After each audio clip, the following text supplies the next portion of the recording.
King में मैं हूं समीर आत्मज मिश्र और मेरे साथ हैं अमलेंदु उपाध्याय। राजनीति बेहद दिलचस्प मोड़ पर दिखाई पड़ रही है इस समय।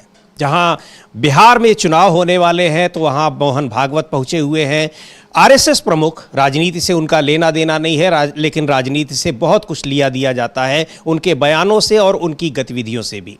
दूसरी ओर राहुल गांधी कल मुंबई में थे, धारावी में, और आज वो पहुंचे हैं गुजरात। वहां 2 दिनों की उनकी यात्रा का ये कार्यक्रम है। 2 दिन वहां रहेंगे और वहां अखिल भारतीय कांग्रेस कमेटी की बैठक भी होने वाली है कल और परसों। लेकिन इस बीच वहां पर प्रधानमंत्री नरेंद्र मोदी भी गुजरात पहुंचे हुए हैं। उनका भी कार्यक्रम बना, हालांकि 3-4 दिन पहले अभी वो गुजरात में ही थे और जो बहुत सारी तस्वीरें और वीडियोज उनके वहां से आए थे उनको आपने देखा होगा, वो वहीं गुजरात के ही थे। वो एक चिड़ियाघर में वो गए हुए थे, वहाँ पर जहाँ के तमाम तस्वीरें आई थी, लेकिन अचानक फिर वो गए हैं गुजरात और वहाँ पर उनके भी कार्यक्रम है। उनका भी 2 दिन का प्रवास है वहाँ। और इधर महाराष्ट्र में जो एनडीए गठबंधन में, महायुति गठबंधन में जो कुछ चल रहा है उसको दबाने के लिए औरंगजेब को आगे किया गया, यानी 300 साल पहले की घटनाओं को, 300 साल पहले के राजाओं को, शासकों को और बादशाहों को।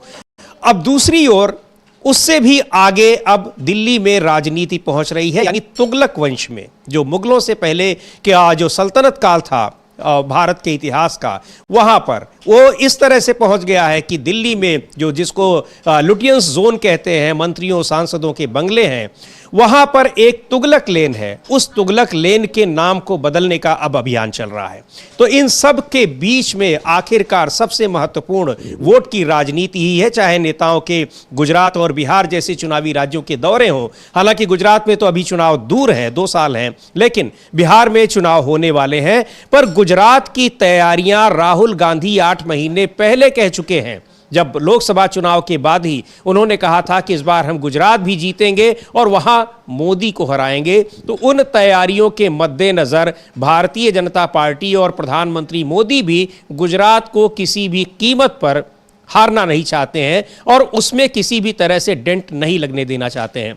क्या कार्यक्रम है अमलेंदु जी राहुल गांधी का, और क्या प्रधानमंत्री मोदी का ये कार्यक्रम अचानक बनता है राहुल गांधी के कार्यक्रम के बाद, या फिर पहले से ही उसकी पृष्ठभूमि तैयार थी? क्योंकि 2-3 दिन पहले तो अभी वो गुजरात में थे ही। 2-3 दिन पहले गुजरात में थे प्रधानमंत्री नरेंद्र मोदी। हालांकि जो अभी पहले राहुल गांधी का जो कार्यक्रम बना है वो ये है कि आज 10 बजे उनकी मीटिंग थी, जो फॉर्मर पीसीसी प्रेसिडेंट्स हैं और सीनियर लीडर्स हैं गुजरात प्रदेश कांग्रेस कमेटी के, और उनके साथ बैठक थी राजीव गांधी भवन में अहमदाबाद में। उनकी 10 बजे बैठक थी और 10:30 बजे जो था वो पॉलिटिकल अफेयर्स कमेटी की मीटिंग, जो प्रदेश कांग्रेस कमेटी है, उसकी बैठक थी 10:30 बजे। और 1:30 बजे उनकी जो है वो डिस्ट्रिक्ट कांग्रेस प्रेसिडेंट्स और प्रदेश कांग्रेस कमेटी के जो पदाधिकारी हैं उनके साथ आज 1:30 बजे उनकी बैठक है। उसके बाद 2:30 बजे जो है उनकी जो है ब्लॉक कांग्रेस प्रेसिडेंट्स के साथ बैठक है। तो यानी ब्लॉक स्तर तक के नेताओं से राहुल गांधी सीधे मिलेंगे। और इससे पहले केसी वेणुगोपाल कल जो थे वो पहुंच गए थे वहाँ अहमदाबाद पहुँच गए थे और उन्होंने कहा कि संगठन को चुस्त दुरुस्त करने और हम अभी से गुजरात के चुनाव को गंभीरता से ले रहे हैं, उसकी तैयारियां शुरू कर रहे हैं और राहुल गांधी इसीलिए वहाँ आ रहे हैं। इस बीच समीर जी, एक बार जो वायरल हो रहा है एक उनका वीडियो राहुल गांधी का, और वो वीडियो ये वायरल हो रहा है कि आपको याद होगा कि वो अभी उनके कार्यालय पे हमला किया गया था, तोड़फोड़ की गई थी गुजरात में कुछ कार्यालयों पर कांग्रेस के। उस पर उन्होंने कहा था कि इसको लिख कर रख लो। जब गए थे उसके बाद गुजरात उन्होंने दौरा किया कि इन्होंने हमारे कार्यालय पर हमला किया है, हम इनकी सरकार यहाँ से उखाड़ फेंकेंगे और लिख कर रख लो। तो वो काफ़ी ज़्यादा वायरल हो रहा है। उसके बाद जो पहुँचे हैं राहुल गांधी वहाँ। अब राहुल गांधी के पहुँचने की सूचना जब पाई गई तो और उसके बाद फिर जो था बताया गया कि प्रधानमंत्री जो थे वो काफ़ी ज़्यादा घबरा गए कि राहुल गांधी अब गुजरात पहुंच रहे हैं। तो प्रधानमंत्री अभी हालांकि पहली 1 से लेकर 3 तक जो थे वो गुजरात में ही थे और वो वनतारा जी सांपों से खेल रहे थे, मगरमच्छों से खेल रहे थे, शेरों से खेल रहे थे, सबसे खेल रहे थे। वो लगातार उनके वीडियो तस्वीरें वहां से आ रही थी। जानवरों से खेलने का उनको बहुत शौक भी है, तो वो जानवरों से खेल ही रहे थे। तो लेकिन इस बार अब भी जानवरों से खेलना काम नहीं आया, तो अब वो लोगों से भी संपर्क करेंगे। तो अब अचानक जो है वो कार्यक्रम बनाया गया और जो राज्य सरकार के बयान के अनुसार प्रधानमंत्री नरेंद्र मोदी की गुजरात की पिछली यात्रा समाप्त होने के कुछ दिन बाद वह शुक्रवार को 2 दिन के लिए राज्य में आने वाले हैं और इस दौरान वह सूरत और नवसारी में कम से कम 2 सार्वजनिक बैठकें और 1 रोड शो करेंगे। और जो सरकारी बयान है उसके अनुसार पीएम सूरत के लिम्बायत में नीलगिरी मैदान में प्रधानमंत्री गरीब कल्याण अन्न योजना के लाभार्थियों को आज संबोधित करेंगे और इसके पहले वो 3 किलोमीटर का रोड शो भी करेंगे। और एक रिपोर्ट के अनुसार गुजरात के मुख्यमंत्री जो है भूपेंद्र पटेल वो भी उनके साथ इस कार्यक्रम में रहेंगे। तो ये अभी तक सूचना प्राप्त हुई है कि प्रधानमंत्री भी राहुल गांधी के पीछे पीछे दौड़कर गुजरात पहुंच रहे हैं और 2 दिन वहां राहुल गांधी रहेंगे तो 2 दिन ही प्रधानमंत्री रहेंगे। अब देखना यह है कि समीर जी, जब कांग्रेस का वहां अधिवेशन होगा तो उस अधिवेशन के दौरान भी क्या प्रधानमंत्री गुजरात में होंगे कि नहीं होंगे, और भारतीय जनता पार्टी भी क्या अपना अधिवेशन अब गुजरात में करेगी ठीक उसी समय, ये देखना बड़ा दिलचस्प होगा। बिल्कुल, चूंकि इस तरह के कई बार कार्यक्रम हो चुके हैं और लेकिन वहां पर जो कांग्रेस कमेटी के नेताओं से, अलग अलग स्तर के नेताओं से, पूर्व प्रदेश अध्यक्षों से भी और मौजूदा जो संगठन है उसके साथ भी राहुल गांधी की ये बैठक हो रही है। और ये कांग्रेस पार्टी कह चुकी है कि वो पहले से ही गुजरात की तैयारी करेगी लोकसभा चुनाव के बाद से ही। चूंकि गुजरात में पिछला चुनाव तो बहुत आसानी से भारतीय जनता पार्टी जीती थी, लेकिन उसके पहले का विधानसभा चुनाव जो हुआ था कांटे की टक्कर थी और उसमें भारतीय जनता पार्टी हारते हारते बची थी। कांग्रेस पार्टी आखिरकार हारी, जीती भारतीय जनता पार्टी, लेकिन यह कहा गया कि हारते हारते बची। पर अब कांग्रेस पार्टी जिस तरह से गंभीरता के साथ गुजरात के चुनाव को देख रही है, निश्चित तौर पर यह भारतीय जनता पार्टी के लिए मुश्किलों भरा साबित हो सकता है। हालांकि लगभग 3 दशक से भी ज्यादा हो गए हैं गुजरात में भारतीय जनता पार्टी की सरकार को। कांग्रेस के लिए चुनौती बड़ी है, लगातार वहां जो लोकसभा चुनाव में भी सभी सीटें भारतीय जनता पार्टी जीत रही है, तो कांग्रेस के लिए मुश्किलें जरूर है, लेकिन कांग्रेस वहां पर मजबूत स्थिति में है, वो हर चुनाव के बाद पता चलता रहता है। अब इन सब के बीच अगर प्रधानमंत्री नरेंद्र मोदी भी राहुल गांधी के कार्यक्रमों के हिसाब से अगर उनके कार्यक्रम बन रहे हैं तो ये भारतीय जनता पार्टी की परेशानी को बहुत अच्छी तरीके से समझा जा सकता है।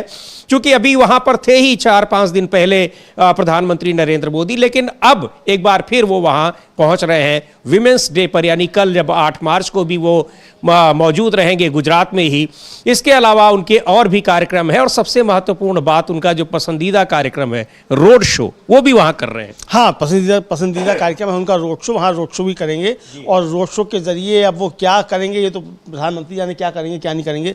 रोड शो से क्या हासिल होता है ये प्रधानमंत्री जाने क्या हासिल होगा उनको, लेकिन वो प्रधानमंत्री पहुंच गए हैं। इसका मतलब समझिए कि राहुल गांधी के गुजरात दौरे का जबरदस्त जो है वो प्रभाव देखा जा रहा है और ये समझा जा रहा है कि गुजरात दौरे से घबराकर जो है राहुल गांधी गुजरात दौरे से घबराकर प्रधानमंत्री भी अब सीधे सीधे पहुंच गए हैं। जी बिल्कुल, तो वहां प्रधानमंत्री पहुंच गए हैं। कुछ तस्वीरें गुजरात में राहुल गांधी जब वहां पहुंचे हैं अहमदाबाद, उसकी कुछ तस्वीरें हम आपको दिखाएंगे, वहां के कुछ विजुअल्स हैं और किस तरह से वहां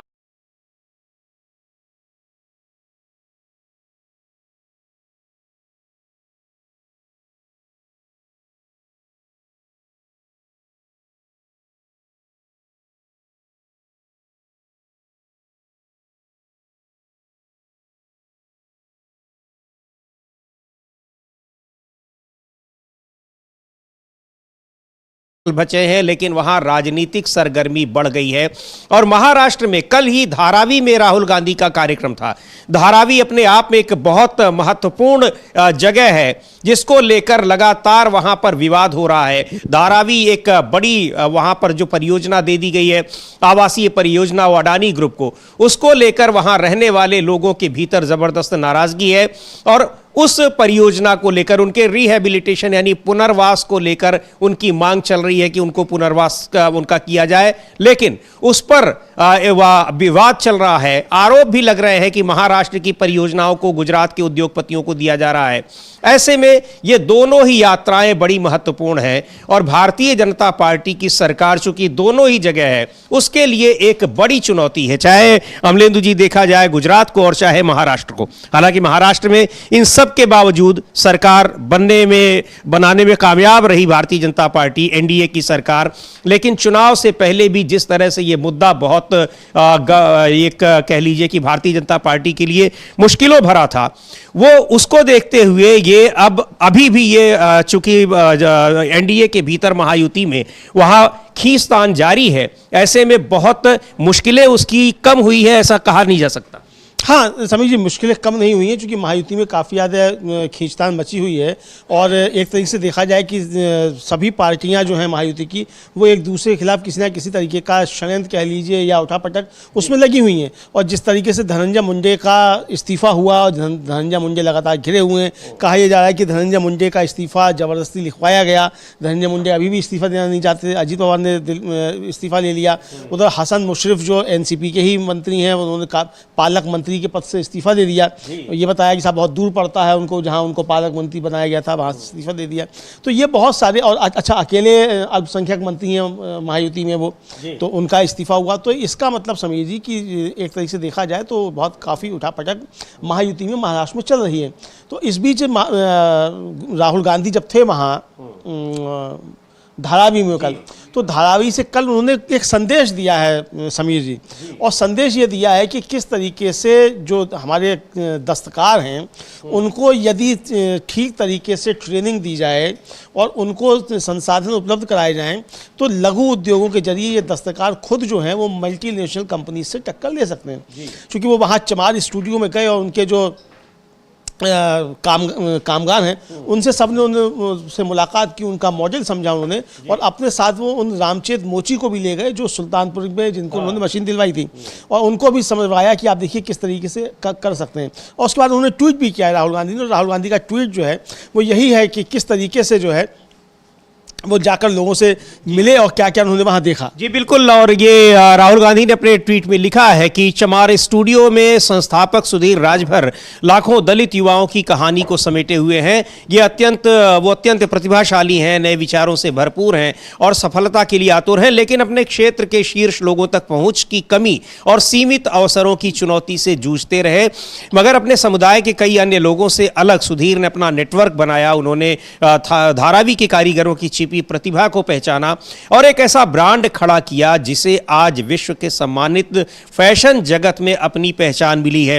और लंबा ट्वीट है, कई बातें लिखी हुई हैं, लेकिन अगर इसको ही देखा जाए और इसकी तुलना अभी की जाए ताजा तरीन, मतलब एक तरीके से ये सक्सेस स्टोरी वो बता रहे हैं राहुल गांधी। अमलेंदु जी, एक और सक्सेस स्टोरी बहुत चर्चा में है और उसका जिक्र तो उत्तर प्रदेश के मुख्यमंत्री योगी आदित्यनाथ ने विधानसभा के भीतर किया है, लेकिन उस सक्सेस स्टोरी में और इस सक्सेस स्टोरी में बहुत अंतर भी दिखाई पड़ रहा है। हाँ समीर जी, बिल्कुल दोनों सक्सेस स्टोरी में काफ़ी अंतर दिखाई पड़ रहा है। और जो ये सक्सेस स्टोरी है, इस सक्सेस स्टोरी में तो राहुल गांधी जो एक विजन सामने रख रहे हैं और वो कह भी रहे हैं कि मैंने लोकसभा में कहा था कि खुशहाल भारत का निर्माण समृद्धि और हिस्सेदारी के मॉडल से ही संभव है। चमार स्टूडियो की सफलता दिखाती है कि ये मॉडल काम करता है। मैं चाहता हूँ कि ऐसा मॉडल पूरे भारत में लागू हो। तो राहुल गांधी तो जो मॉडल बता रहे हैं वो तो एक कामगार मॉडल है, लेकिन जो उत्तर प्रदेश की विधानसभा में मॉडल बताया गया समीर जी, उसमें मालूम पड़ा कि वो जो मॉडल बताया गया वो व्यक्ति जो है वो हिस्ट्री शीटर है जिसका बताया गया। और ये भी पूछा गया कि भाई जिस व्यक्ति के पास 130 नावें हैं तो वो नाव माफिया हुआ कि नाव चालक हुआ, तो नाव माफिया वो ना 130 नाव। वो अमलेंदु जी वो दरअसल है ही ऐसा उस व्यक्ति के बारे में, ऐसा नहीं है कि उनको, अब ये बड़ा सवाल है कि मुख्यमंत्री को ये बात कैसे पता नहीं चली और किन लोगों की सलाह पर उन्होंने उसकी सक्सेस स्टोरी का जिक्र किया।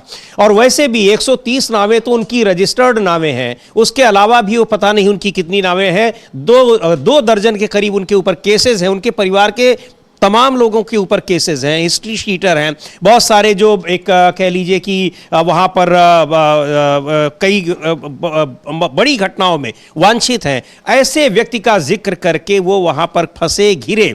लेकिन और ये भी बताया जो 30 करोड़ रुपए की पूरे कुंभ के दौरान 45 दिनों के भीतर 30 करोड़ रुपए की इनकम हुई। अब ये भी बड़ी समझने वाली बात है कि किसके कहने पर मुख्यमंत्री ने कहा, क्योंकि कोई भी कैलकुलेशन एक नाव और 130 नाव से 30 करोड़ कमा लेने को वो जस्टिफाई नहीं कर पाता है, क्योंकि वहाँ 150 रुपए एक सवारी का होता है। यानी ये सारा गणित अगर देखा जाए तो ये बड़ा सवाल उठ रहा है कि आखिर योगी आदित्यनाथ को किस मैथमेटिशियन ने ये सारा आंकड़ा दिया, और उन्होंने भी उसको वेरीफाई करने की जरूरत नहीं समझी, सीधे उसको विधानसभा में उसका जिक्र कर दिया। और फिर लोग सवाल ये भी पूछ रहे हैं समीर जी कि जब 30 करोड़ उसने कमाए तो जीएसटी कितना दिया, और अगर 30 करोड़ है इनकम कितना देगा, तो अब इसका मतलब आपने उसको इनकम टैक्स में भी फंसा दिया और जीएसटी में फंसा दिया। और जीएसटी अब जो है समीर जी पीएमएलए एक्ट में है, जेल जाना पड़ेगा सीधे सीधे अगर जीएसटी नहीं दिया है तो। हाँ, लेकिन ये भी है कि 2 दर्जन से ज्यादा केसेस में वो नहीं जेल गया है और वो सक्सेस स्टोरी मुख्यमंत्री उसका जिक्र कर रहे हैं, तो अब वो पीएमएलए एक्ट में कहाँ जा पाएंगे, लेकिन एक्ट है, कानून है, तो जाएंगे ही। हाँ, मुकदमा तो तैयार हो ही जाएगा ना, मुकदमा तो तैयार हो ही जाएगा। अगर भाजपा ज्वाइन नहीं की तो मुकदमा तो तैयार हो जाएगा ना। या तो भाजपा ज्वाइन कर लें तो मुकदमा बच जाएगा, लेकिन अगर भाजपा ज्वाइन नहीं की तो मुकदमा हो जाएगा। अखिलेश यादव ने भी समीर जी इसको लेकर सवाल उठाए हैं। बिल्कुल, इसको लेकर सवाल लगातार उठ रहे हैं, खबरें छप रही हैं, और अखिलेश यादव ने भी जो इस सक्सेस स्टोरी जिसका हम जिक्र कर रहे हैं, जिसका उल्लेख मुख्यमंत्री योगी आदित्यनाथ ने विधानसभा में किया, उस पर अखिलेश यादव ने लिखा हुआ है और तमाम अखबारों की क्लिप लगाकर उन्होंने उस अपने ट्वीट को लिखा है, उसमें टैग किया है कि माननीय महाकुंभ में दूसरों की सक्सेस स्टोरी क्यों सुना रहे हैं? क्या महाकुंभ में उनकी अपनी कोई सक्सेस स्टोरी नहीं है? अगर सुनानी है तो सच्ची कहानी सुनाएं, लेकिन कोई हो तब न। पाताल खोजी पहले पता कर लिया करें, फिर महिमा मंडन किया करें। पहले ठग से एमओयू कर लिया, अब नामजद के नाम की सदन में बंद आंखों से तारीफ कर दी, अब तो आंखें खोलें। इन्हीं सब वजहों से भाजपा सरकार में अपराधियों के हौसले बुलंद हैं। इस समाचार की सच्चाई की पड़ताल हो। अगर सच में एक परिवार ने महाकुंभ में अकेले 30 करोड़ कमाए हैं तो जीएसटी कितना मिला ये भी तो बताएं। अखिलेश यादव का ये ट्वीट है, और इसकी जांच कराएं, पड़ताल कराएं। तो पड़ताल कराने की तो कोई ज़रूरत ही नहीं है। पूरी हिस्ट्री जो है, क्राइम हिस्ट्री उस व्यक्ति की, पिंटू महार नाम है उनका, पूरी वहाँ पर मौजूद ही है, उसमें किसी की नहीं। बल्कि मैंने भी जब मुझे पता लगा, कुछ लोगों से पूछा तो कहे ये हैरानी की बात है कि यहाँ इलाहाबाद में तो कोई ऐसा है ही नहीं कि जो उसके बारे में ना जानता हो। तो वो ऐसा हिस्ट्री शीटर भी नहीं है कि जिसके बारे में लोगों को पता ना हो। लेकिन मुख्यमंत्री योगी आदित्यनाथ, उनके अधिकारियों को और उनके सलाहकारों को ये बात पता नहीं थी, या फिर जानते हुए भी उन्होंने इसका जिक्र किया। अब ये क्यों किया गया, ये अपने आप में बहुत महत्वपूर्ण है, लेकिन उसको लेकर, उन आंकड़ों को लेकर जो सवाल उठ रहे हैं, वो अपने आप में ये बता रहे हैं कि महाकुंभ में व्यवस्था किस तरह से थी और किस तरह से अनाप शनाप लोगों ने वहां आए हुए श्रद्धालुओं को लूटा और उससे कमाई की।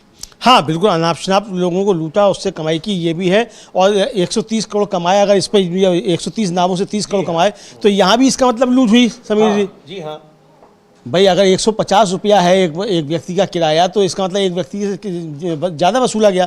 तो ये तो आ ही रहा है कि किस तरीके से वहाँ लूट हुई है। और अखिलेश यादव ने ही कहा कि ये लूट का जो था वहाँ केंद्र बन गया, एक तरीके से हर तरीके से वहाँ लूट हुई, और इसको लेकर कई तरीके के आरोप भी लगे। बहरहाल वो लूट का मसला अलग है समीर जी, वो लूट वूट चलती रहेगी। लेकिन जिस तरीके से राहुल गांधी ने जो मॉडल रखा सामने, लेकिन हाँ न, लूट चलती रहेगी अमलेंदु जी। लेकिन अभी हम लोगों ने एक दिन पहले ही जिक्र किया है, गोवा में भारतीय जनता पार्टी के ही पूर्व मंत्री ने अपनी ही सरकार पर कहा कि यहां लूट हो रही है। और क्या, तो ये इसका मतलब ये है कि ये सभी राज्यों का हाल यही है, ऐसा नहीं है कि केवल एक राज्य का है। जी हाँ, बिल्कुल, तमाम राज्यों का। वहाँ तो उनका मंत्री खुद कह रहा है, मतलब पूर्व मंत्री है वो, और कई बार का विधायक है, वो कह रहा है कि मैंने अपनी फाइल दी और मुझे अपनी फाइल देने के लिए रिश्वत मांगी गई, और मंत्री के पास मंत्री खुद लेकर फाइल चला गया और कहा कि इस फाइल के बारे में कोई भी बात करने आए तो मुझसे बात करना। और फिर उसके पीए ने मुझसे सीधे 15-20 लाख रुपये मांग लिए। ये कहना है। और उसका कहना, जब कहा गया कि आप नाम क्यों बताते, उनका जब पार्टी छोड़ दूंगा तब नाम बताऊंगा। तो यानी ये खतरा भी है कि पार्टी में रहूंगा, नाम बता दिया तो कुछ उल्टा हो सकता है, तो पार्टी छोड़ दूंगा तब नाम बताऊंगा। तो आप समझ सकते हैं कि किस तरीके से लूट जो है वो सब चल रही है। डबल इंजन की सरकार ने किस तरीके से लूट की बन गई है, खुद उनके लोग बताने को, इससे दूसरे कुछ कहने की इसमें आवश्यकता है ही नहीं समझिए। लेकिन प्रधानमंत्री नरेंद्र मोदी जिस तरीके से भागकर गुजरात पहुंच रहे हैं, ये सवाल उठा रहा है कि आखिर अभी जाने की आवश्यकता आपको क्यों पड़ गई? अभी आप 2 दिन पहले हो क्या है इधर। आज समीर जी, कई देशों का, महिलाओं का, सांसदों का प्रतिनिधिमंडल जो है वो अडानी जी के प्रोजेक्ट देखने के लिए पहुंचा हुआ है। प्रधानमंत्री भी पहुंच रहे हैं और विदेशी प्रतिनिधिमंडल अडानी जी का प्रोजेक्ट देखने के लिए पहुंच रहे हैं। तो यानी सब कुछ तभी होना है जब राहुल गांधी गुजरात में। तो आप समझ सकते हैं कि कितनी घबराहट और कितनी बेचैनी भारतीय जनता पार्टी के अंदर राहुल गांधी के गुजरात दौरे को लेकर हो रही है। बिल्कुल, वहां पर गुजरात दौरा होगा, कांग्रेस की बैठक हो रही है, लेकिन वहां पर जिस तरह से एक इवेंट किया जा रहा है, तो उस पर जाहिर सी बात है कि प्रधानमंत्री भी खुद पहुंच रहे हैं, तो उसमें मीडिया का पूरा फोकस वहां पर होगा। और इस तरह के बहुत बहुत सारे कार्यक्रम। मुझे याद है अमलेंदु जी की प्रियंका गांधी का उत्तर प्रदेश में पहली बार जब वो सक्रिय रूप से गई और लखनऊ में उनको जिम्मेदारी दी गई उत्तर प्रदेश की, तो वहां पर उत्तर प्रदेश की सरकार ने पूरे पेज के अखबारों को विज्ञापन दिए ताकि वहां पर उनकी खबरें न छपने पाएं, जबकि उसका मौका था, कितने दिनों का था मुझे याद नहीं आ रहा है, लेकिन न तो वो 1 साल था, न वो 2 साल था, और न ही 100 दिन था, यानी जिस पर आमतौर पर दिया जाता है। तो ये होता है, कई बार ऐसा देखने में आया है कि अगर उसको उस खबर उस पर चर्चा होने ही न पाए कि गुजरात में राहुल गांधी भी हैं पार्टी को मजबूत करने के लिए, पार्टी के जो कार्यकर्ता हैं, पदाधिकारी हैं, उनके साथ उनकी बैठक हो रही है।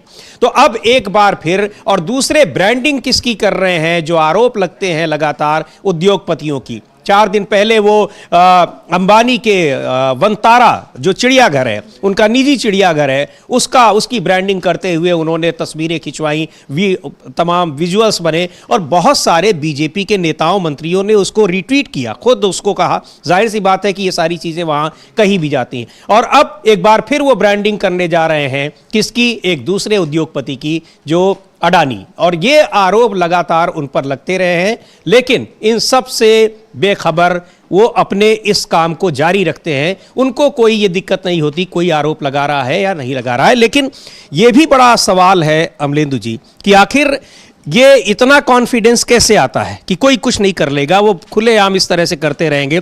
अमेरिका में जिस तरह से ये कहा जा रहा है कि तमाम दबाव स्वीकार कर रहे हैं प्रधानमंत्री मोदी, भारत को स्वीकार करना पड़ रहा है। डोनाल्ड ट्रंप जिस तरह से, जिस भाषा में भारत को जवाब दे रहे हैं, भारत के ऊपर टैक्स इंपोज कर रहे हैं, भारत के लोगों को यहां भेज रहे हैं। नेपाल में एक दिन पहले अब हम लोगों ने देखा, जो वहां इलीगल माइग्रेंट्स पहुंचे हुए थे, उनको किस तरह से वहां भेजा गया, और भारत के लोगों को किस तरह से भेजा गया। अगर देखा जाए, नेपाल में बाकायदा चार्टर्ड प्लेन से वहां के लोगों को भेजा गया, नेपाल में, जी हां।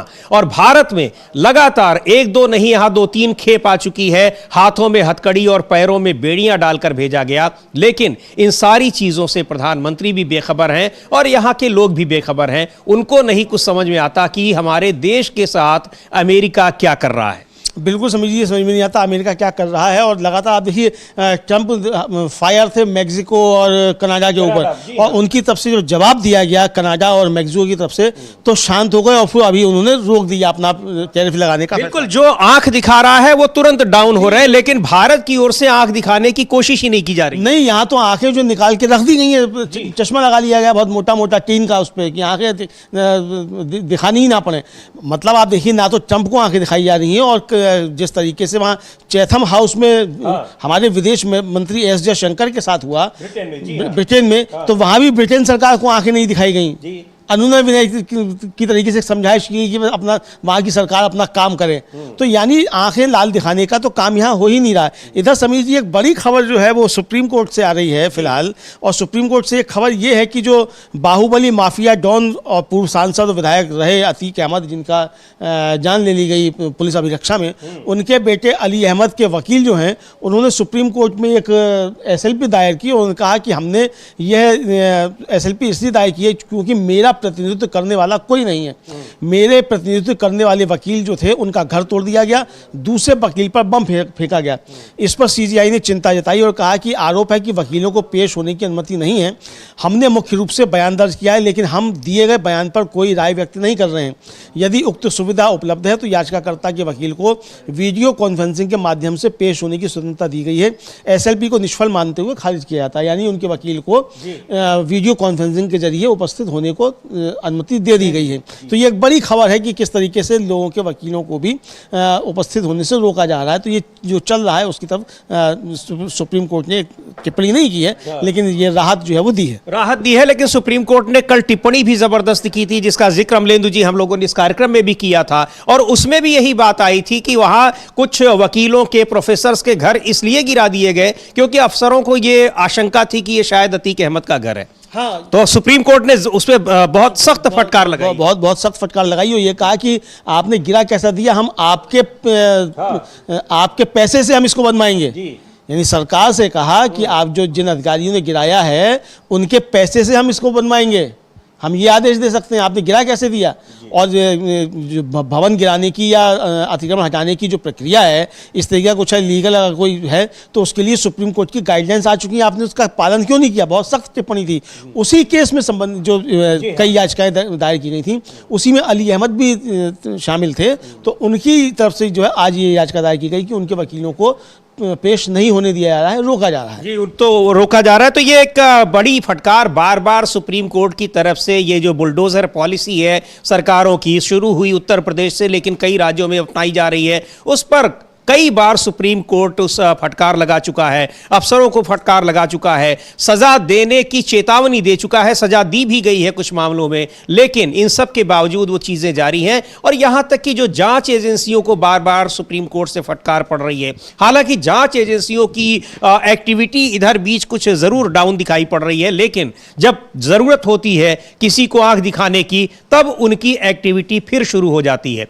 बीच में बिहार के कुछ नेताओं की, जो कि एनडीए के सहयोगी नेता दल ही हैं, उनके नेताओं के यहां भी ईडी सीबीआई गई, लेकिन पिछले 10 साल में जिस तरह से ईडी सीबीआई और इनकम टैक्स की कार्रवाइयां हो रही थी, उसमें जरूर अब कुछ एक नरमी दिखाई पड़ रही है। इसकी वजह चाहे सरकार की कमजोरी हो या फिर कुछ और हो। और अब तो यहां तक यह भी दिखाई पड़ रहा है कि चुनाव आयोग भी थोड़ा सा टोन डाउन हुआ है, क्योंकि पिछली सरकारों, पिछले उसके कार्यकाल में जो मुख्य चुनाव आयुक्त थे, तमाम आरोप जो लगे थे, अब यह कहा जा रहा है कि हां, उस समय तो सीधे खारिज कर दिया गया, अब कम से कम यह स्वीकार किया जा रहा है कि जो शिकायतें की जा रही हैं उनमें दम है। तो यह एक बता रहा है अमलेंदु जी कि किस तरह से सरकार, केंद्र सरकार अगर कमजोर हुई है तो ईडी सीबीआई जांच एजेंसियां जो हैं उनके ऊपर, उनके प्रभाव में भी कितनी कमी आ रही है। हाँ बिल्कुल, ये साफ तौर पे देखा जाए कि कितनी कमी आ रही है उनके प्रभाव में। और ये साफ तौर पे देखा जा सकता है कि कमज़ोर तो पड़ी हैं एजेंसियाँ, तो और जब एजेंसियाँ कमज़ोर पड़ी हैं समीर जी, और चूंकि सुप्रीम कोर्ट ने जिस तरीके की टिप्पणियाँ की हैं कई बार, उसके बाद कमज़ोर पड़ने की वजह से ही अब वो नया जो है वो जो बिल लेकर आया जा रहा है आयकर अधिनियम, उसमें अब इनकम टैक्स को और मजबूत बनाने की, मतलब अधिकारियों को और मजबूत बनाने की प्रयास किए जा रहे हैं। उसमें होगा ये कि अगर इनकम टैक्स के अधिकारी को आप पर कुछ शक आ जाए तो आपसे वो आपका सोशल मीडिया हैंडल्स, आपके ईमेल, आपका व्हाट्सएप, आपका फ़ोन, सब कुछ में उसका एक्सेस होगा और ये देखा जाएगा कि आपने किससे क्या बात की, किससे बात नहीं की। यानी ये भी देखेगा कि वो आपने मोदी जी को कितना कोसा है, भारतीय जनता पार्टी को कितना कोसा है, ये सारी चीज़ें भी वो उसकी पहुंच में होगी। प्राइवेसी जैसी चीज पूरी तरह से खत्म हो जाएगी। हालांकि खत्म करने की कोशिशें तो लगातार हो ही रही हैं, लेकिन वो जो इनकम टैक्स कानून है, और कांग्रेस पार्टी ने एक लंबा चौड़ा ट्वीट भी किया है, उस पर तमाम आशंकाएं जताई है कि किस तरह से लोगों के अपनी बिल्कुल नितांत निजी जानकारियां, उसको भी एक छोटे से नोटिस के जरिए जो टैक्स के ऑफिसर्स हैं इनकम टैक्स के, वो उसको हासिल कर सकेंगे। हाँ बिल्कुल, उसको हासिल कर सकेंगे। और कल जो सुप्रिया श्रीनेत हैं, उनकी प्रवक्ता हैं, उन्होंने एक लंबा चौड़ा वीडियो भी जारी किया था कि उसके अंदर क्या क्या है और किस तरीके से कोई अधिकारी जो है इनकम टैक्स का आपके खाते में सेंध लगा सकता है और सब कुछ वहाँ से कर सकता है। तो ये जो था वो साफ तौर पर जो समझा जा सकता है समीर जी कि चूँकि ईडी सीबीआई कमज़ोर पड़ रहे हैं, अब सुप्रीम कोर्ट से मामले आ चुके, तो अब इनकम टैक्स के जरिए इस तरीके की चीज़ें की जाएंगी ताकि 10-5 साल तक इसके जरिए किया जाए। और जब इन कानूनों की फिर जो चीज़ें आएंगी, तब तक सुप्रीम कोर्ट में जब तक बातें पहुंचेंगी, तब तक लंबा समय निकल चुका होगा। यानी अपने विरोधियों को और आम नागरिक को परेशान करने के लिए नए नए रास्ते तलाशे जा रहे हैं। तो नए नए रास्ते तलाशे जा रहे हैं, लेकिन इस बीच जांच एजेंसियां भी अब उतनी मुस्तैदी से काम नहीं करती दिखाई पड़ रही। काम तो वो कर ही रही हैं जिस तरह से सरकार के इशारे पर विरोधियों को परेशान करने का काम होता था। जो विपक्षी दल लगातार जो आरोप लगा रहे थे, और सुप्रीम कोर्ट भी बार बार ये टिप्पणी करता रहा है कि क्यों बिना किसी वजह के लोगों को बार बार अदालतों के पीछे उनको परेशान किया जा रहा है, और आपके पास ठोस सबूत नहीं है, तब फिर आप उनको क्यों गिरफ्तार करते हैं। इस तरह की बहुत सारी बातें लगातार हुई हैं, तो उसमें कमजोरी आई है। लेकिन सरकार भी नए नए कानून बना रही है, बिल्कुल उसी तरह से जैसे जब हाई कोर्ट में चुनाव के लिए, हरियाणा चुनाव के में धांधली की शिकायतों के लिए और उनके फुटेज दिखाने के लिए वहां पर पीआईएल डाली गई, और हाई कोर्ट ने कहा, चुनाव आयोग को आदेश दिया कि आप इसको दिखाइए, तो तुरंत वहां पर नियम बदल दिया गया मुख्य चुनाव आयुक्त जो पिछले थे राजीव कुमार, उनके कार्यकाल में। लेकिन अब उनका कार्यकाल समाप्त हो चुका है, नए मुख्य चुनाव आयुक्त आ गए हैं, और इधर बीच सरकार भी अब कमजोर दिखाई पड़ रही है। इन सब के बीच चुनाव आयोग भी अब थोड़ा सा विरोधियों की बात को सुन रहा है, तवज्जो दे रहा है, ऐसा दिखाई पड़ रहा है, क्योंकि पिछले कुछ दिनों से कई ऐसे उदाहरण सामने आए हैं। हाँ बिल्कुल समीर जी, अभी जो एक बैठक बुलाई गई, ज्ञानेश कुमार जी जो मुख्य चुनाव आयुक्त थे उन्होंने बैठक बुलाई और जिला स्तर तक के निर्वाचन अधिकारी सब बुलाए। उनसे कहा गया कि भाई आप जिला स्तर तक और राज्यों के जो निर्वाचन अधिकारी हैं वो सब तमाम जो राजनीतिक दल हैं उनके साथ आप लगातार संपर्क में रहिए और उनकी जो शिकायतें आती हैं उनका आप तुरंत निस्तारण कीजिए। तो ये इसीलिए आया है समीर जी, चूंकि जिस तरीके से चुनाव आयोग की गड़बड़ियों को लेकर विपक्ष ने मोर्चा खोला, इंडिया गठबंधन ने मोर्चा खोला हुआ है और खासतौर से पश्चिम बंगाल की मुख्यमंत्री ममता बनर्जी ने उसको जो चीज़ें पकड़ी, उन्होंने साफ तौर पर कहा कि एपिक नंबर वही रखा जा रहा है, नाम बदल दिए जा रहे हैं और एक एक एपिक नंबर पर कई सौ लोग जो हैं वो बनाए जा रहे हैं। तो इसको लेकर फिर वो चीज़ें जब पकड़ी गई तब फिर चुनाव आयोग को उस पर सतर्क हुआ और उसे लगा कि अब ये जो चीज़ें वो पकड़ने में आने लगी हैं। तो उसको बाद फिर ये आदेश जो है वो उनकी तरफ से, ज्ञानेश कुमार जी जो हैं उनकी तरफ से दिया गया। तो इसका मतलब समझ लीजिए कि विपक्ष का जो हमला है वो कारगर होता हुआ दिखाई पड़ रहा है और समझ में आने लगा है चुनाव आयोग को भी कि विपक्ष अब इस मसले को लेकर आगे बढ़ने वाला है और काफ़ी ज़्यादा इस पर चीज़ें हो सकती हैं। तो ये समझ में आ रहा है चुनाव आयोग। जी बिल्कुल। और एक बड़ी खबर आज की ये भी है कि जो पेगासस मामला, आपको याद होगा, स्पाईवेयर है, यहाँ पर लोगों का की निजी जानकारियों की अभी हम लोग चर्चा कर रहे थे, उनको लेने के लिए, जासूसी करने के लिए, अगर सही बात की जाए कि सरकार विरोधी लोगों की जासूसी करने के लिए एक स्पाईवेयर का इस्तेमाल किया गया था। तो उसको लेकर सुप्रीम कोर्ट में मामला है कि एसआईटी से उसकी जांच कराई जाए न कराई जाए, उस पर आज सुनवाई होगी। अमलेंदु जी और जानकारी दे रहे हैं उसके बारे में। क्या है? हाँ समीर जी, पेगासस के इस जो स्पाईवेयर है ये काफ़ी ज़्यादा मामला सुर्खियों में रहा था। हाँ। और ये आरोप लगाए गए थे कि इसके पेगासस के जरिए सरकार ने विपक्षी दलों के नेताओं, कई पत्रकारों और यहाँ तक कि खुद अश्विनी वैष्णव जो मंत्री हैं उनकी भी जो थी वो पेगासस जो थी वो निगरानी कर रहा था, मतलब खुफिया जानकारियाँ ले रहा था। इस तरीके के आरोप लगे थे और इस पर विपक्ष काफ़ी हमलावर हुआ था और इसकी जो थी जांच कराने की मांग की गई थी। सरकार ने सदन में खड़े होकर, रविशंकर प्रसाद जो उसमें नहीं रहे थे कानून मंत्री, तो ये कहा गया कि भाई जब पूछा गया कि सरकार ने खरीदा या नहीं खरीदा तो उस पर उनका कहना था कि भाई सरकार बहुत कुछ करती है और सब कुछ नहीं बताया जा सकता और हमने कोई नहीं खरीदा है। जबकि पेगासस जो है वो सरकारें ही खरीदती हैं, ये पेगासस की तरफ से साफ तौर पर कहा गया था। तो अब पेगासस को जांच कराई जाए कि 2021 में जो है ये याचिकाएं दायर की गई थी कि एसआईटी बनाकर इसकी जांच कराई जाए। तो 2021 से मामला अभी तक लंबित था। अब न्यायमूर्ति सूर्यकांत और न्यायमूर्ति NK सिंह की पीठ के समक्ष इसको सूचीबद्ध किया गया है। आज इस पर सुनवाई होनी है। तो इस पर सुनवाई होनी है कि इस पर जो स्पाईवेयर का मामला था, लोगों की जासूसी के लिए सरकार ने जो सॉफ्टवेयर खरीदा था उसको, उसकी जांच के लिए क्यों खरीदा गया, किसकी जासूसी की गई, एसआईटी की गठन उस पर एसआईटी से जांच हो या ना हो, इस मामले की सुनवाई करेगा सुप्रीम कोर्ट। आज उस पर सुनवाई हो रही है, उसके बाद पता चलेगा कि सुप्रीम कोर्ट ने एसआईटी जांच के आदेश दिए या नहीं दिए, ये क्या कहना है। तो ये एक बड़ी खबर होगी क्योंकि इसमें सरकार किस तरह से घिरी हुई है, विरोधियों के खिलाफ जांच एजेंसियां लगी हुई है, विरोधियों की जासूसी भी हो रही है, वो क्या कर रहे हैं। और अब जिस तरह से इनकम टैक्स का नया कानून आ रहा है उसमें भी विपक्ष का कहना है, कांग्रेस पार्टी का कहना है कि उसको वो दस्तावेज मिले हैं जिनसे ये पता लग रहा है कि इस कानून में लोगों की निजता पूरी तरह से खत्म हो जाएगी और किसी छोटे मोटे गड़बड़ी की वजह से भी अगर इनकम टैक्स के अधिकारी चाहेंगे तो उनकी कोई भी निजी जानकारी, निजी chat, social media account, email, कुछ भी वो चेक कर सकते हैं। यानी आपस में भी अगर लोगों ने जो बातचीत की होगी वहां तक भी उनकी एक्सेस हो जाएगी, पहुंच हो जाएगी। तो ये एक बहुत बड़ा मुद्दा होता है। एक जो मौलिक अधिकारों की हम बात करते हैं, फंडामेंटल राइट्स की, उनमें निजता का अधिकार, जो राइट टू प्राइवेसी है, वो बहुत बड़ी चीज होती है। लेकिन उस राइट टू प्राइवेसी को किस तरीके से खत्म करने की कोशिश की जा रही है, अगर कांग्रेस पार्टी की बात माने कि अगर ऐसा हो रहा है तो ये, इसको लेकर सुप्रीम कोर्ट में बहुत सारे मुकदमे हुए हैं, सुप्रीम कोर्ट ने फैसले दिए हुए हैं। राइट टू प्राइवेसी को बहुत महत्वपूर्ण मौलिक अधिकार मानते हुए कई सारे फैसले सुप्रीम कोर्ट के आए हैं। अब ये कानून बनता है और अगर ये प्रावधान उसमें रहते हैं तो निश्चित तौर पर ये मामला सुप्रीम कोर्ट में पहुंचेगा। अभी तो अब कानून बनकर आता है तब ये पता लगेगा, लेकिन लोगों की, विरोधियों की जानकारी लेने की कोशिश किस स्तर तक की जाती है, ये बात तो साफ हो रही है, दिखाई पड़ रही है। बिल्कुल समीर जी, ये बात स्पष्ट हो रही है कि किस तरीके से जानकारी ली जाती है। और जो ये नया अधिनियम,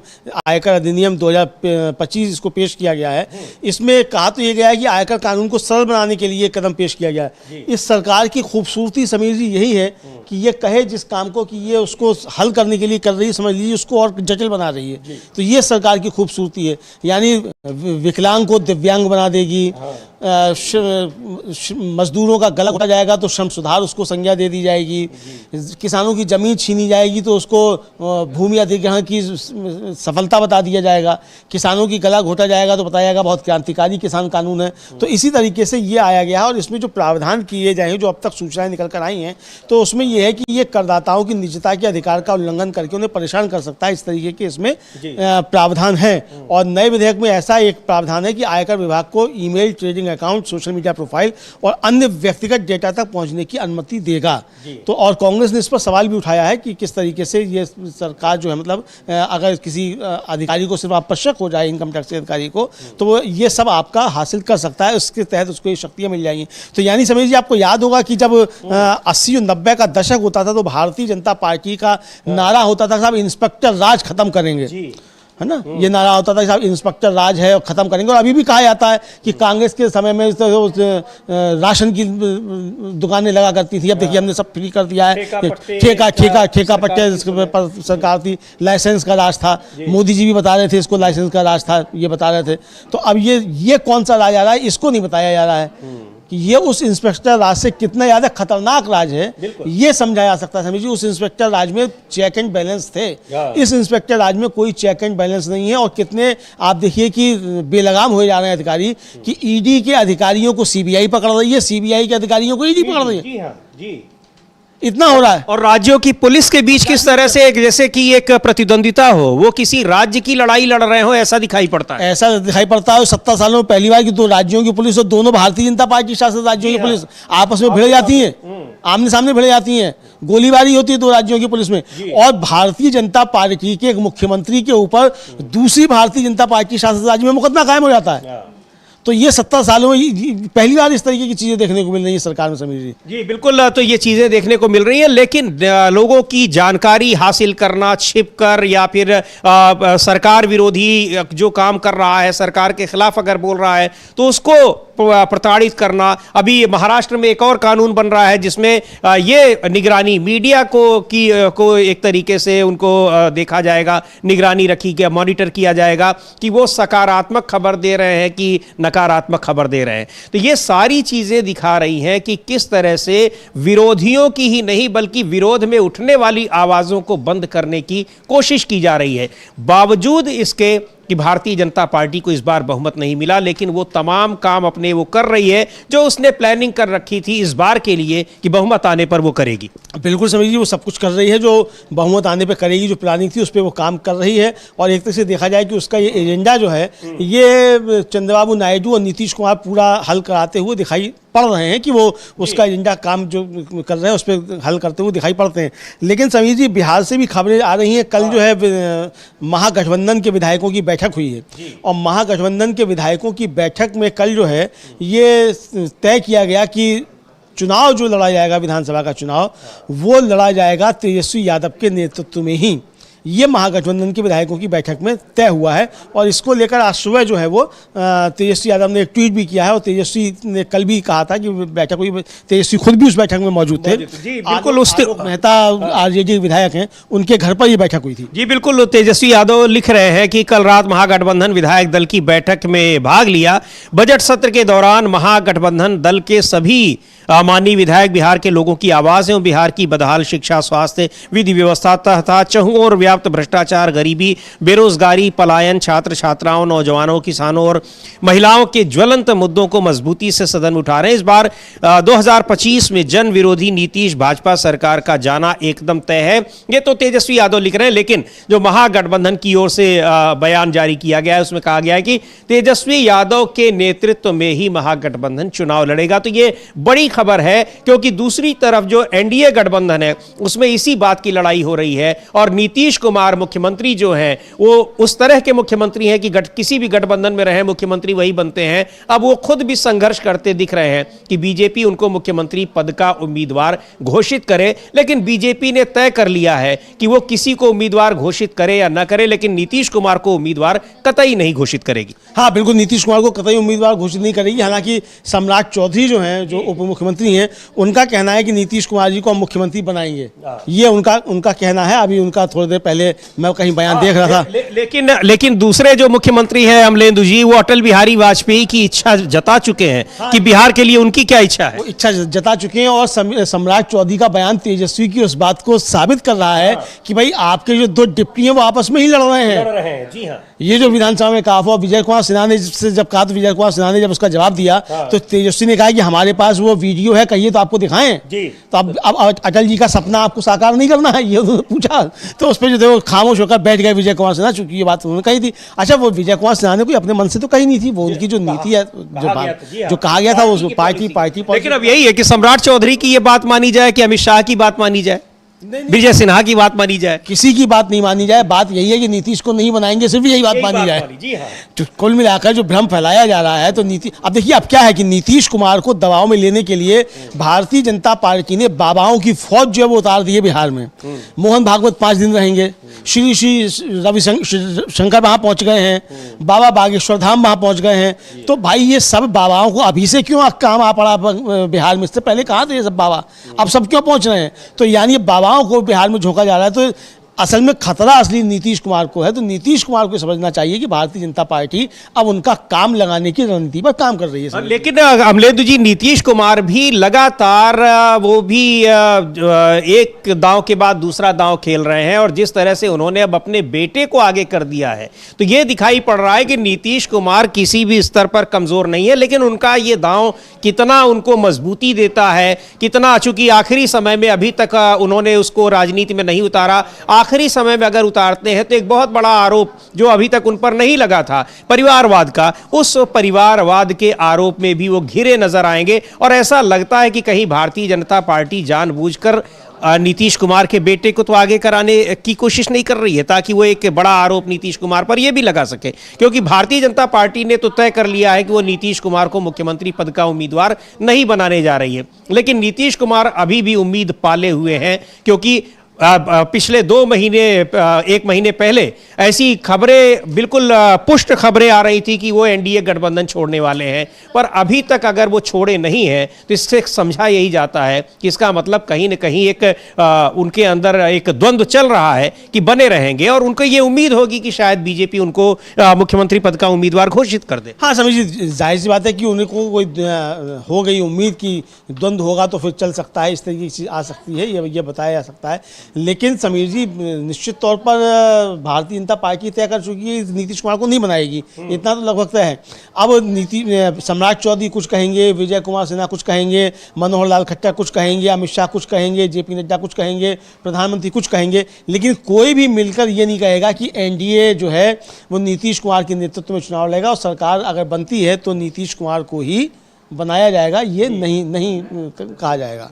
जी बिल्कुल, तो नीतीश कुमार नहीं बनेंगे, बीजेपी ने तय कर लिया है, बिल्कुल ये साफ दिखाई पड़ रहा है। तो बिहार की राजनीति भी दिलचस्प मोड़ पर है, वहां क्या होता है। लेकिन आरजेडी नेता तेजस्वी यादव को इंडिया महागठबंधन ने अपना नेता वहां पर घोषित कर दिया है। ये बड़ी खबर है। एनडीए गठबंधन में अभी भी ये द्वंद्व चल रहा है कि किसको नेता घोषित किया जाए या नहीं किया जाए। नीतीश कुमार के नेतृत्व में ही चुनाव लड़ने की बात हो, चुनाव जीतने पर नीतीश कुमार ही मुख्यमंत्री बने, इसकी कोई गारंटी भारतीय जनता पार्टी फिलहाल नहीं देना चाहती है नीतीश कुमार को। और नीतीश कुमार के सामने यही संकट है कि वो चाह रहे हैं कि भारतीय जनता पार्टी उनको ये गारंटी दे दे। लेकिन गुजरात में अभी 2 साल बाद चुनाव है, और गुजरात में जिस तरह से राजनीतिक सरगर्मी बढ़ रही है वो बड़ी महत्वपूर्ण है, क्योंकि भारतीय जनता पार्टी 3 दशक से वहां सत्ता में काबिज है, उसके सामने बड़ी चुनौती है। एंटी इनकम्बेंसी का प्रभाव दिखाई भी पड़ा पिछले विधानसभा चुनाव में, भले ही उतना नहीं दिखाई पड़ा, लेकिन इससे पहले का जो विधानसभा चुनाव था 2017 का, उसमें पार्टी हारते हारते बची थी। तो अब राहुल गांधी की सक्रियता, कांग्रेस की सक्रियता को देखते हुए प्रधानमंत्री नरेंद्र मोदी खुद वहां सक्रिय हो गए हैं, क्योंकि वहां की हार वो सीधे तौर पर प्रधानमंत्री नरेंद्र मोदी और गृह मंत्री अमित शाह यानी भारतीय जनता पार्टी के शीर्ष नेतृत्व की हार होगी। तो उनकी सक्रियता ये साफ दिखाई पड़ रही है। हालांकि इस सक्रियता में एक महत्वपूर्ण फैक्ट ये भी है कि 4 दिन पहले जब वो गए थे तब वो एक जो यहाँ पर उद्योगपति हैं अब अंबानी, उनके एक प्रोजेक्ट का प्रचार करने गए, और अब जब दोबारा जा रहे हैं तो उसमें भी उनका जो मुख्य एजेंडा है वो अडानी के प्रोजेक्ट का प्रचार करना है, लेकिन राजनीतिक प्रचार भी करेंगे, रोड शो भी करेंगे। हाँ बिल्कुल, राजनीतिक प्रचार भी करेंगे और गुजरात को ये बताएंगे कि अडानी अंबानी की वजह से ही गुजरात है और इसी की वजह से भारत है, ये शायद बताएंगे, पहुंच रहे हैं। लेकिन घबराहट बढ़ गई है समीर जी, चूंकि ये कार्यक्रम प्रधानमंत्री का पहले से नहीं था, ये कल तैयार हुआ है और अभी तो होके आए हैं गुजरात। इतनी जल्दी जल्दी गुजरात जा रहे हैं तो या तो उन्होंने तय कर लिया है कि अब जाकर उनको गुजरात में बसना है, तो इसलिए जल्दी जल्दी जा रहे हैं। वरना राहुल गांधी का वो दिया हुआ चैलेंज जो है कि हम इस बार गुजरात में आपको बाहर कर देंगे सरकार से, तो उस चैलेंज को प्रधानमंत्री अब गंभीरता से ले रहे हैं। क्योंकि राहुल गांधी ने जिस तरीके से अभी से गुजरात पर ध्यान देना शुरू कर दिया है, और राहुल गांधी देखिए ब्लॉक स्तर तक के पदाधिकारियों से मिल रहे हैं जी। क्या जेपी नड्डा आज तक ब्लॉक स्तर के पदाधिकारियों से मिले अपनी पार्टी के? क्या अमित शाह आज तक मिले? इस तरीके से नहीं मिले। राहुल गांधी अपने पार्टी के ब्लॉक स्तर तक के अधिकारियों से मुलाकात कर रहे हैं, तो इसका मतलब कि वहाँ गंभीरता से चुनाव को लिया जा रहा है और वहाँ पार्टी मजबूती के साथ, मतलब कांग्रेस पार्टी वहाँ मजबूती के साथ चुनाव में जाएगी। ये समझ में आ गया। प्रधानमंत्री घबरा कर पहुँचे हैं जी गुजरात। तो गुजरात पहुंचे हुए हैं और गुजरात में बढ़ रही है अब राजनीतिक सरगर्मी। लेकिन अमलेंदु जी, मैं ये भी देख रहा हूं कि सोशल मीडिया में वो वीडियो भी ट्रेंड कर रहे हैं जिसका जिक्र अभी हम लोग कर रहे थे कि नेपाल में वहां के जो अवैध प्रवासी लोग थे जो अमेरिका पहुंचे हुए थे, उनको कितनी इज्जत के साथ चार्टर्ड प्लेन में बैठाकर भेजा गया है, और यहां तक कि सरकार के समर्थक लोग भी उसमें सरकार की खिंचाई करते हुए दिखाई पड़ रहे हैं। हाँ बिल्कुल, सरकार के समर्थक लोग खिंचाई करते हुए नजर आ रहे हैं। लेकिन जो अतुल लोंधे पाटिल हैं, कांग्रेस के प्रवक्ता हैं, उन्होंने एक वीडियो जो है वो जारी किया है। उस वीडियो जारी करते हुए उन्होंने, समीर जी, लिखा है, अगर आप बताएंगे अपने दर्शकों को ज़्यादा बेहतर रहेगा। क्या लिखा है? ये सामने हमारे है स्क्रीन पर, और लिख रहे हैं वो उसी वीडियो को जिसका हम लोग जिक्र कर रहे हैं कि हम विश्व गुरु हैं। भारत में अमेरिका ने अपने सैन्य विमान में हमारे युवाओं को भेजा, लेकिन नेपाल ने अपने देश में अमेरिकी सैन्य विमान को नहीं उतरने दिया। नेपाली युवाओं को चार्टर्ड विमान में भेजा गया, वो भी बिना हथकड़ी और जंजीरों के। अब आप बताइए, हम विश्व गुरु हैं या विश्व घंटाल, जो भी चाहे बजाकर चला जाए। तो बड़ी उन्होंने तल्ख भाषा में कही है, लेकिन महत्वपूर्ण बात कही है। क्योंकि अमलेंदु जी, आपको याद होगा कि जब हमारे यहाँ के लोग आए थे तो बहुत सारे लोग कह रहे थे कि अपराधी हैं तो उनको ऐसे ही भेजा जाएगा। एस जयशंकर विदेश मंत्री संसद में ये बयान दे रहे हैं, यानी उनको इस बात से कोई आपत्ति नहीं है कि हमारे देश के नागरिकों को, उन्होंने अपराध किया है तो उस देश में किया है, उसको अपराध की सजा मिलनी चाहिए। लेकिन अगर आप यहां भेज रहे हैं तो आप उनको सम्मान के साथ भेजें। लेकिन नहीं हुआ। प्रधानमंत्री नरेंद्र मोदी जिस समय अमेरिका में थे, राष्ट्रपति से वहां मुलाकात कर रहे थे, उस समय भी भारत के नागरिकों को हथकड़ियां लगाई जा रही थी और उनके पैरों में जंजीरें बांधी जा रही थी। और अब वही देखा जा रहा है कि नेपाल तक में, हालांकि उस समय भी दूसरे देशों के लोगों को भेजा गया, उन देशों की सरकारों ने अपने नागरिकों को खुद से अपने यहां बुलाया अपने जहाज से, और इस तरह से नहीं बुलाया इतने अमानवीय तरीके से। लेकिन भारत के नागरिकों को इतने अमानवीय तरीके से भेजा गया, वहीं नेपाल में एक सम्मान के साथ ले जाया जा रहा है। और सबसे इसमें जो गंभीर बात है और हैरानी की बात है कि भारत सरकार उसका समर्थन कर रही है, बजाय इसके कि वो आपत्ति जताए। हाँ बिल्कुल, आपत्ति जताए उसका समर्थन कर रही है। और एस जयशंकर सदन के अंदर कह रहे थे कि ये नियम है, और मनोहर लाल खट्टर बाहर कह रहे थे कि ये अपराधी हैं। तो आप इनके साथ क्या शुरू किया है? वो नेपाल के वाले अपराधी नहीं है, नेपाल वाले अपराधी नहीं है, पाकिस्तान वाले भी अपराधी नहीं है, चीन वाले भी नहीं है। चीन का तो एक आदमी वापस नहीं भेजा गया है, और मोरक्को और वेनेजुला जैसे देश जो हैं उनके वापस नहीं भेजे गए। उस तरीके से उन्होंने इनकार कर दिया कि उतरने नहीं देंगे हम आपका जहाज, इस तरीके से आपका सैन्य विमान।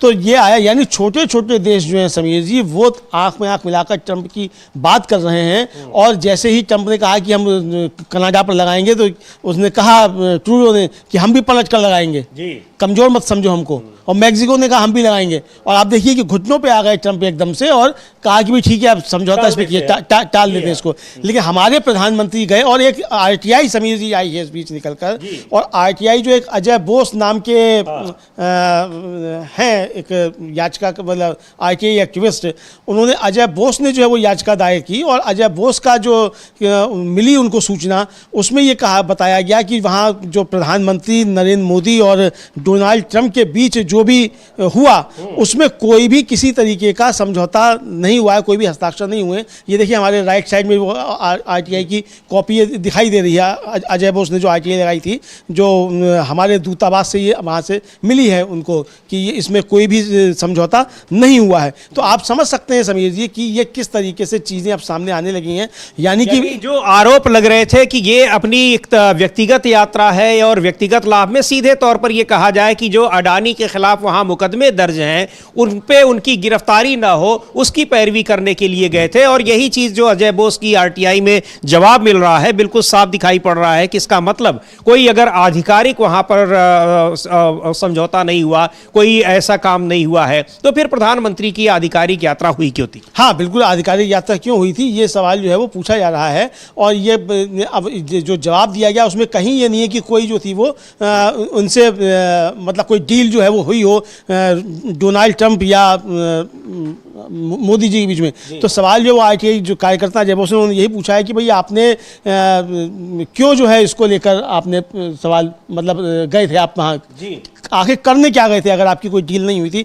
और इसी को लेकर समीर जी, जयराम रमेश जो हैं कांग्रेस के प्रवक्ता, उन्होंने एक बड़ा अभी जो है वो सवाल उठाया है। और उनका कहना है कि जो इस समय सरकार की प्राथमिकता दिख रही है मोदी सरकार की, वो टैरिफ संबंधी खतरों से निपटने के लिए एक सिर्फ व्यापार समझौता करना प्रतीत हो रही है, जबकि ट्रंप जो है वो सिर्फ टैरिफ की बात नहीं कर रहे हैं और चीज़ों पर भी प्रतिबंध लगा रहे हैं, जिसका भारत पर बुरा असर पड़ेगा। इसको लेकर अभी थोड़ी देर पहले जयराम रमेश ने ट्वीट किया समीर जी। जी बिल्कुल, वो लिख रहे हैं, लंबा ट्वीट है उनका, वो कह रहे हैं कि अन्य क्षेत्रों में भी उनके निर्णयों का भारत पर प्रतिकूल प्रभाव पड़ सकता है। National oceanic and atmospheric administration monsoon को समझने में बेहद महत्वपूर्ण भूमिका निभाता रहा है, लेकिन राष्ट्रपति ट्रंप ने इस संस्था के बजट में भारी कटौती और इसके आकार को कम करने की योजना बनाई है। तो कई सारी चीजें हैं। और उस समय भी जब ये समझौता हुआ, हालांकि उस पर नहीं हुआ कि वहां के उन विमानों को खरीदने की बात भारत को कहा है कि वो हथियार भी ज्यादा खरीदेगा, ऐसे विमान खरीदेगा जो वहां पर आउटडेटेड हो चुके हैं। तो ये सारी चीजें, प्रधानमंत्री नरेंद्र मोदी का वो दौरा तब भी आशंकाओं से घिरा हुआ था, सवालों से घिरा हुआ था। इस वजह से भी सवालों से घिरा हुआ था कि जिस व्यक्ति ने अपने शपथ ग्रहण समारोह में आपको बुलाया नहीं, आरोप लग रहे हैं कि आपका विदेश मंत्री वहां केवल आपके लिए आमंत्रण पत्र हासिल करने पहुंचा हुआ है। और यह आरोप किसी साधारण व्यक्ति ने नहीं, सुब्रमण्यम स्वामी ने लगाए, भारतीय जनता पार्टी के नेता हैं, उन्होंने लगाए। उसके बावजूद वहां पर कुछ दिनों के बाद आप पहुंच रहे हैं, और पहुंचने पर भी उनसे पहले 3-4 राष्ट्र अध्यक्ष पहुंचे थे, उनका जिस तरह से वहां स्वागत किया गया, प्रधानमंत्री नरेंद्र मोदी को पूरी तरह से इग्नोर किया गया। बावजूद इसके वहां पर, और सबसे बड़ी बात कि वहां ज्वाइंट प्रेस कॉन्फ्रेंस करने के लिए आपको एक तरह से विवश किया गया और आपको जवाब देना पड़ा, वहां अडानी से संबंधित सवाल भी पूछा गया। तो पूरी की पूरी वो यात्रा ही संदेह के घेरे में रही। और अब आरटीआई से जो तमाम जानकारियां निकल रही हैं, तो उसका मतलब है कि जो संदेह थे वो पुख्ता हो रहे हैं। हाँ बिल्कुल समीर जी, अब ये यही समझा सकता है कि जो संदेह थे वो पुख्ता हो रहे हैं और ये चीज़ें सामने निकल कर आ रही हैं। और इसको लेकर बहुत कहा सवाल सरकार पर उठ रहे हैं कि आखिर मोदी जी वहाँ करने क्या गए थे। अगर आपका दोस्त my dear friend Donald Trump जो है वो भारत के ऊपर रेसिप्रोकल टैरिफ लगा रहा है, अच्छा सिर्फ लगा ही नहीं रहा है टैरिफ समझिए, बाकायदा अपनी संसद में खड़े होकर भारत का नाम लेकर आरोप लगा रहा है और ये कह रहा है कि हम तो लगाएंगे क्योंकि भारत सबसे ज़्यादा टैरिफ लगाने वाला देश है, ये कह रहा है। और हमारी सरकार की तरफ से एक विज्ञप्ति तक ये जारी नहीं हो पा रही है कि भाई हम जो टैरिफ लगा रहे हैं वो जो विश्व व्यापार संगठन है WTO, वर्ल्ड ट्रेड ऑर्गेनाइजेशन, उसके जो नियम है, उसके जो समझौते हैं, उसके अनुरूप लग रहा है आपके ऊपर टैरिफ। हम अपनी तरफ से टैरिफ नहीं लगा रहे हैं, आप इतना इतना भी नहीं कह पा रहे हैं। और पीयूष गोयल वहां गए हुए हैं 4 दिन से समीर जी, आज उनका आखिरी दिन है वहां, लेकिन वो उन्होंने अब तक किया क्या है ये भी सरकार की तरफ से कुछ नहीं बताया गया कि पीयूष गोयल वहां क्या करने गए और करके क्या आ रहे हैं। टैरिफ कम हुआ कि नहीं हुआ, ट्रंप को आपने कुछ कहा कि नहीं कहा, ये लेकर नहीं आया। लेकिन इधर समीर जी एक बड़ी खबर ये है कि जो केंद्रीय सड़क परिवहन मंत्री हैं नितिन गडकरी, उन्होंने एक बहुत बड़ी बात कही है। और बड़ी बात ये इस लिहाज से, शायद उनका कहने का तात्पर्य ये है कि जिस तरीके से सिविल इंजीनियर्स जो हैं, खास तौर से जो सड़क परिवहन का काम देखते हैं, मतलब उसमें राजमार्ग पे, उनके भ्रष्टाचार की वजह से हम भारत में, मतलब दुनिया में भारत जो है सबसे ज़्यादा सड़क दुर्घटनाओं वाला और सबसे ज़्यादा सड़क दुर्घटनाओं में मौतों वाला देश बन गया है। एक कार्यक्रम में सीधे तौर पर केवल सिविल इंजीनियर्स को इसके लिए दोषी ठहरा रहे हैं। सिविल हाँ, सारी गलती उनकी वो बता रहे हैं। लेकिन एक बात है, वो ईमानदारी के साथ स्वीकार कर रहे हैं कि भारत में सड़क दुर्घटनाओं जो सबसे ज़्यादा हो रही हैं। और उनका कहना है कि लगभग 4,80,000 सड़क दुर्घटनाएं हर साल होती हैं और 1,80,000 मौतें इन दुर्घटनाओं में होती हैं, और शायद दुनिया में सबसे ज़्यादा है। और उनका कहना यह है कि इस सभी दुर्घटनाओं के लिए सबसे महत्वपूर्ण दोषी सिविल इंजीनियर हैं। वो कह रहे हैं कि मैं सभी को दोष नहीं देता, मतलब ये अब ये भी कह रहे हैं, लेकिन 10 साल के अनुभव के बाद मैं इस निष्कर्ष पर पहुंचा हूं, सबसे महत्वपूर्ण दोषी वे लोग हैं जो डीपीआर यानी जो विस्तृत परियोजना रिपोर्ट है बना रहे हैं, और इसमें हजारों गलतियां हैं। अब ये डीपीआर समीर जी जो बनती है, ये बिना परिवहन मंत्रालय के स्वीकृति के तो पास, मतलब उसकी होती नहीं है। तो सिर्फ यही जो इंजीनियर तो दोषी नहीं है डीपीआर बना रहे हैं, और अगर वो गलत बना रहे हैं तो उसको आप जांच करिए, चेक्स बैलेंसेस की व्यवस्था, चेक बैलेंस की व्यवस्था कीजिए। तो जो गलत डीपीआर पास हो रही हैं, उनको पास करने वाला दोषी क्यों नहीं है? तो गडकरी साहब खुद दोषी क्यों नहीं है? मुझे लगता है कि हालांकि अंग्रेजी में उनकी बाइट है गडकरी साहब की, अगर हमारी टीम के पास हो तो उसको सुनवा सकते हैं कि गडकरी साहब क्या रहे हैं। जी बिल्कुल, किस तरह से वो सारा दोष मढ़ने की कोशिश कर रहे हैं सिविल इंजीनियर्स पर, यानी अगर एक व्यक्ति पर दोष मढ़ दिया जाए तो बाकी सब माफ हो जाएंगे। यही होता भी है, लेकिन पूरा का पूरा एक टीम वर्क होता है, उसमें केवल एक ही व्यक्ति नहीं होता है। तो उस टीम में सिविल इंजीनियर भी हैं, उनके ऊपर भी हैं, उनके नीचे के भी अधिकारी हैं। खाली सिविल इंजीनियर्स दोषी कैसे हो सकते हैं? खैर, सुनते हैं क्या कह रहे हैं नितिन गडकरी।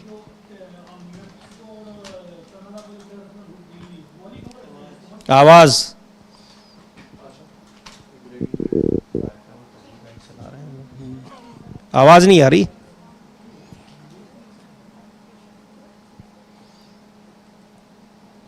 तो आवाज उनकी नहीं सुन पाए हम लोग, हालांकि अंग्रेजी में वो बोल रहे थे, लेकिन बात उन्होंने यही कही कि वही सिविल इंजीनियर्स जो हैं, सड़क दुर्घटनाओं में जो इतनी ज़्यादा दुर्घटनाएं हो रही हैं दुनिया में, सबसे ज़्यादा उन दुर्घटनाओं में सबसे ज़्यादा जो मौतें हो रही हैं भारत में हो रही हैं, और उसके लिए दोषी कौन है? सिविल इंजीनियर्स हैं, क्योंकि वही डीपीआर बनाते हैं, जो एक विस्तृत परियोजना रिपोर्ट होती है वो बनाते हैं। लेकिन बड़ा सवाल ये है कि आखिर वही दोषी कैसे हो सकते हैं? लेकिन अब ये नितिन गडकरी की बात है, अपने को तो दोषी ठहराएंगे नहीं, उनको दोषी कौन ठहराएगा? सिविल इंजीनियर्स तो उनको दोषी ठहरा नहीं सकते हैं। तो जब तक वो इस पद पर बने हुए हैं तो कम से कम वो चाहे जिसको दोषी ठहराएं, उनको कोई दोषी नहीं ठहराएगा। लेकिन बड़ा सवाल यह है कि केवल एक व्यक्ति या एक कम्युनिटी, उसमें एक प्रोफेशनल कम्युनिटी ही दोषी नहीं हो सकती है। तो अब इसको लेकर अभी एक मुझे लगता है कि निश्चित तौर पर विवाद होगा, क्योंकि पूरा सिविल इंजीनियर्स को आप गलत ठहरा रहे हैं, ये बात है। तो इन सब चीज़ों के बीच बड़ी महत्वपूर्ण बात यही है जो गुजरात में आज प्रधानमंत्री नरेंद्र मोदी का और राहुल गांधी का दोनों का दौरा, 2 दिन का दौरा। राहुल गांधी तो वहां पर अपने पार्टी के पदाधिकारियों से बैठक कर रहे हैं, मिल रहे हैं, AICC की बैठक होगी उसमें शामिल होंगे। लेकिन प्रधानमंत्री मोदी अभी 4 दिन पहले वहां 2-3 दिन रहकर आए हैं, वहां उन्होंने बहुत सारी तस्वीरें खिंचाई हैं। अचानक वो फिर उनका कार्यक्रम बना हुआ है। तो ये राजनीतिक गतिविधियां जो बढ़ रही हैं गुजरात में, जबकि चुनाव अभी 2 साल बाद होने हैं, ये दिखा रही हैं कि भारतीय जनता पार्टी के लिए गुजरात कितना महत्वपूर्ण है, और जरा सी हरकत अगर कांग्रेस पार्टी में होती है तो वो कितनी आशंकित हो जाती है। हाँ बिल्कुल समीर जी, भारतीय जनता पार्टी काफ़ी ज़्यादा आशंकित हो जाती है। और राहुल गांधी का असल में जो राहुल गांधी बोल देते हैं जो चैलेंज के साथ, वो भारतीय जनता पार्टी के कानों में बजता रहता है। अब जैसे राहुल गांधी ने लोकसभा में कह दिया कि मैं बोलूँगा तो प्रधानमंत्री यहाँ नहीं नहीं होंगे, तो प्रधानमंत्री गायब नहीं रहते हैं, गायब रहते हैं राहुल गांधी जब बोलते हैं। तो बाद में प्रधानमंत्री जब बोलते हैं तो अलग से बोलते हैं, फिर जब राहुल गांधी नहीं होते हैं तब बोलते हैं, लेकिन राहुल गांधी जब बोलते हैं तो प्रधानमंत्री उस समय नहीं होते हैं, ये उन्होंने किया। अब इसी तरीके से प्रधानमंत्री राहुल गांधी ने कह दिया कि हमने 56 इंच का सीना जो था वो पिचका दिया, 240 सीटों पर ले आए, देश की जनता जो थी, और पहले नरेंद्र मोदी किस तरीके से आते थे, अब किस तरीके से आते हैं, तो उसको भी गंभीरता से नरेंद्र मोदी लेते हैं, उसको मतलब भारतीय जनता पार्टी पूरी गंभीरता से लेती है। तो ये देखने में आ रहा है। तो अब जिस तरीके से राहुल गांधी ने गुजरात के चुनाव की तैयारियां अभी से करनी है, जबकि 1 साल से ज़्यादा का समय है, लगभग समीर जी समझा सकता है कि लगभग 1.5 साल का समय बचा हुआ है अभी। तो ऐसे में अगर राहुल गांधी अभी से इसकी तैयारियां कर रहे हैं, तो चूंकि जो इससे जो पिछला चुनाव या उससे पिछला चुनाव जो था 2017 वाला, उसमें राहुल गांधी जो थे, मतलब कांग्रेस जो थी वो बिल्कुल जीत के नज़दीक पहुंच गई थी, और आरोप ये लगे कि वहां ज़बरदस्ती चुनाव जिताया गया बीजेपी। तो इसलिए तो अब राहुल गांधी ने अभी से तैयारियां शुरू कर दी हैं। तो ये समझा जा सकता है कि गुजरात को, अच्छा दूसरा ये भी है कि पहले वहाँ आम आदमी पार्टी नुकसान पहुँचाया करती थी, तो अब वो आम आदमी पार्टी खुद अपने में उलझ रही है, और दिल्ली में उसको चूंकि उसका जवाब मिल चुका है एक तरीके से जो उसने अब तक किया था दूसरे राज्यों में, तो अब कांग्रेस वहाँ गंभीरता से गुजरात को अपने एजेंडे पर रखी हुई है, और राहुल गांधी वहाँ पहुँच गए हैं। तो राहुल गांधी के गुजरात पहुँचते ही घबराहट में प्रधानमंत्री नरेंद्र मोदी जो हैं वो भी गुजरात पहुँच गए। 2 दिन राहुल गांधी रहेंगे तो 2 दिन प्रधानमंत्री नरेंद्र मोदी भी रहेंगे। और वहाँ पर क्या किस तरह की जो राजनीतिक राहुल गांधी का कार्यक्रम पूरी तरह से राजनीतिक है, पार्टी के पदाधिकारियों से बैठकों का कार्यक्रम है, एआईसीसी की बैठक है, लेकिन प्रधानमंत्री नरेंद्र मोदी के कार्यक्रम उनके अपने राजनीतिक कार्यक्रम भी हैं, लेकिन महत्वपूर्ण कार्यक्रम उनका ये भी है कि वो अडानी के कार्यक्रम में भी शामिल रहेंगे और रोड शो करेंगे। तो इन सारी चीज़ों पे किस तरह से, लेकिन बिहार की राजनीति भी बहुत दिलचस्प मोड़ पर है, और वहाँ राजनीति में एक तरह से तेजस्वी यादव को इंडिया गठबंधन ने अपना उन्हीं के नेतृत्व में चुनाव लड़ने की बात कही है। एनडीए अभी भी इस दुविधा में है कि किसके नेतृत्व में चुनाव लड़े, और राष्ट्रीय स्वयंसेवक संघ के नेता और प्रमुख मोहन भागवत 5 दिन के दौरे पर कल ही पहुंच चुके हैं। तमाम वहां ताबड़तोड़ बैठकें कर रहे हैं। अब उन बैठकों का क्या होगा? मोहन भागवत का बिहार में जाना भारतीय जनता पार्टी के लिए शुभ तो नहीं होता, क्योंकि कई ऐसे बयान आते हैं जिसकी वजह से भारतीय जनता पार्टी एक तरह से कहें, उसके हिसाब से भारतीय जनता पार्टी के लोग ही कहते हैं कि 2015 में जीता हुआ चुनाव वो हार गई थी मोहन भागवत के एक बयान के कारण। अब 5 दिन का दौरा शुरुआत में ही रख रहे हैं, उसके बाद भी गतिविधियां बढ़ाएंगे, उसका क्या असर होगा ये देखने वाली बात होगी। तो अब इस कार्यक्रम को यहीं समाप्त करते हैं, और बने रहिए डीबी लाइव के साथ। हमारे तमाम कार्यक्रमों को, रिपोर्ट्स को, और हमारे जो नियमित कार्यक्रम है, विश्लेषण है, उनको आप देखिए। और इस कार्यक्रम को यहीं समाप्त करते हैं। मुझे और अमलेंदु उपाध्याय को दीजिए अनुमति। नमस्कार।